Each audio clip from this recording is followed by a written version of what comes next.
Society के अध्यक्ष की तानाशाही के आगे रेजिडेंट्स वाले परेशान। ताजा मामला गाजियाबाद के थाना विजयनगर क्षेत्र के क्रॉसिंग स्थित एसोटेक द नेक्स्ट सोसाइटी से जुड़ा हुआ है, जहां सोसाइटी के अध्यक्ष द्वारा अपनी तानाशाही की सारी हदें लंघ कर समाजसेवी ठाकुर शिवम गहलोत को सच्चाई के लिए और अध्यक्ष की भ्रष्टाचार में लिप्त होने की पुष्टि करना कितना भारी पड़ा। सुनते हैं पीड़ित परिवार की जुबानी की क्या है पूरा मामला। क्या नाम है आपका? शिवम गहलोत, कौन सी सोसाइटी में रहते हैं? एसोटेक नेस्ट क्रॉसिंग रिपब्लिक। क्या है पूरा मामला कि कैसी परेशानी का सामना करना पड़ रहा है? मैं अभी रिसेंटली 2 महीने पहले यहाँ शिफ्ट हुआ हूँ और दिसंबर में मैंने ये मकान ख़रीदा था।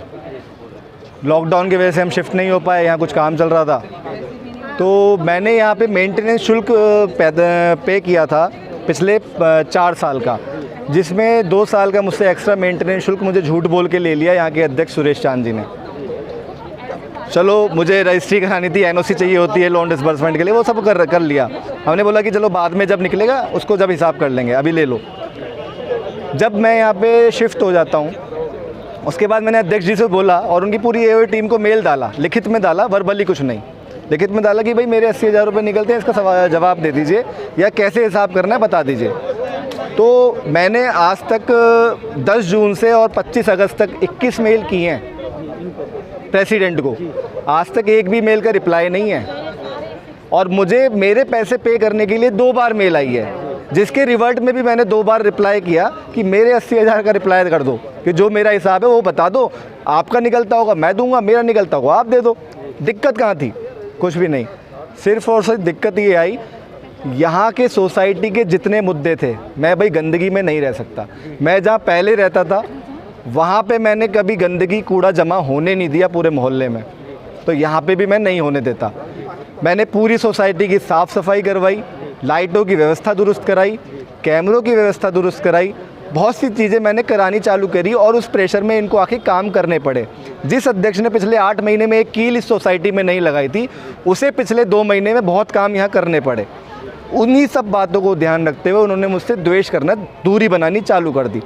पहले हम साथ बैठते थे, प्रॉब्लम डिस्कस करते थे, लेकिन जब मैंने उन्हीं के कामों को यहाँ पर्दाफाश किया कि भाई आप गलत हो, तो उन्होंने मुझसे दूरी बनाई, मुझसे दुश्मनी चालू की।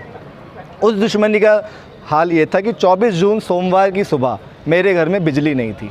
कारण प्रीपेड मीटर था, वो रिचार्ज नहीं था। इन्होंने संडे की रात को, आधी रात को 17,919 रुपये का सॉफ्टवेयर सिर्फ अध्यक्ष के पास होता है, पासवर्ड से 17,919 रुपये मेरे मीटर में डेबिट डाल दिए, जिससे की वजह से अब मैं जब तक वो 20,000 18,000 रुपये पे नहीं करूँगा जब तक मेरी बिजली नहीं जुड़ेगी।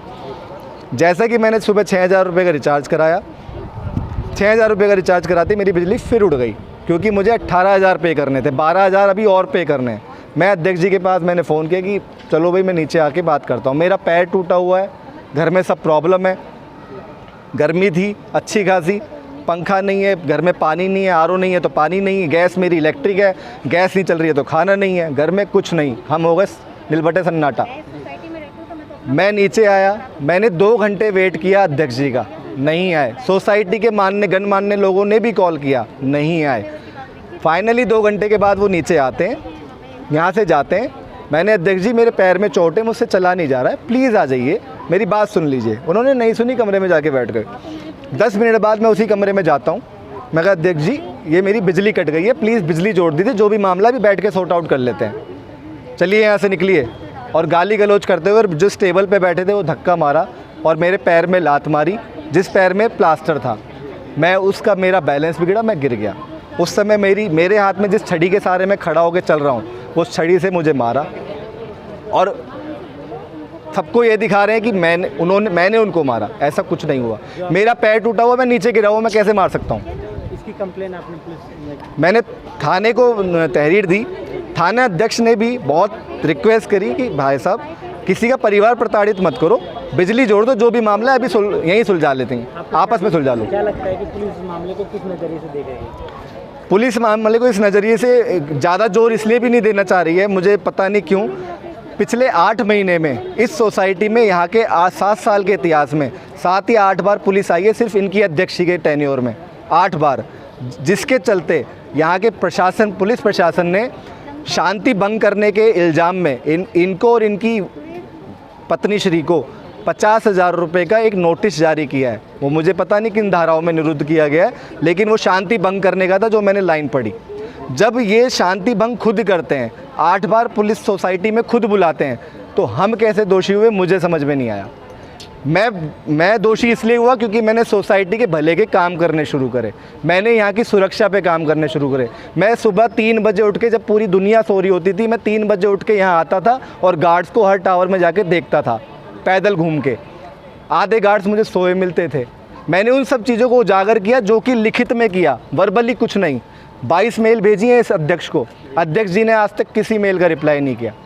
सिर्फ ये इसलिए कि वो मुझसे द्वेष मान चुके हैं और उसी द्वेष में मेरे परिवार अभी तक प्रताड़ित है। और मुझे आने वाले समय में भी इनकी जो छोटी मोटी जो भी इनके टीम के सदस्य हैं, मुझे कभी भी कहीं भी घेरने की कोशिश करते रहते हैं।